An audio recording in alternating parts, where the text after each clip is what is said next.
એવી છે કે આ જે રસ્તો જે ખરાબ આહાડાથી વોણા જે રસ્તો જાય છે એ બહુ ખરાબ રસ્તો છે. લોકો હા ઓછા તો 50 વર્ષથી આમ તો અમે તો અમને 40 વર્ષથી એટલા વર્ષથી અમે ગારામાં હેડી હેડીને ભણ્યા આજ દાડા સુધી. અને રસ્તામાં જે લોકો દર વર્ષે ચૂંટણી 5 વર્ષે આવે એટલે લોકો કહેતા હોય છે કે આપણે આ 5 વર્ષમાં પૂરા રસ્તાનું કામ કરી દેવું. બધા ભાજપ વાળા આવે, કોંગ્રેસ વાળા આવે, બધા નેતાઓ આવતા હોય છે ગામમાં પરચા મોટી મોટી મિટિંગો કરે, મોટા મોટા સ્ટેજ ગોઠવે.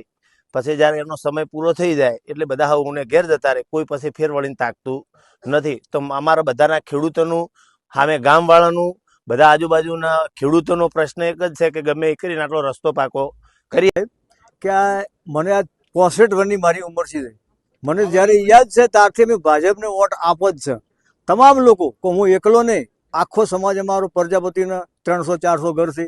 અમે દેહાઈ છે ઘણા, પછી ઠાકોરો છે, સુથાર છે, ન્યાય છે. આ તમામ લોકો ભાજપ સિવાય કોઈને એક વોટ પણ આપતા નથી. પણ અમે તો 20 વર્ષથી તો માગીને થાક્યા. ભાજપે અમને એવો જાકારો આપ્યો ને કે આ બધા આખા હરમ સાવા કરીને છે આ ભાજપને દાવા દાદા હતા. એટલે ભાજપે તો એવો ભવાડા કાઢ્યા ને કે અમને ધોળે દાડે તારા બતાવી દીધા કે આપણે આશીડાથી વોણા જવાનો રસ્તો છે. અમારે ચોમાસાની હેડવા માટે બહુ તકલીફ પડે છે. બાળકો ક્ષેત્રમાં રહી ભણવા માટે આવવાની અગવડતા ઘણી પડે છે. અને ભાજપવાળા મને એમ કહેતા આવે એટલી બધા કે અમે તમને રસ્તો કરી આલજો, અમારી જવાબદારી અત્યારે કોઈ એનો ઉલ્લેખ લેતા નથી. અને કહીએ તો કે થઈ જશે.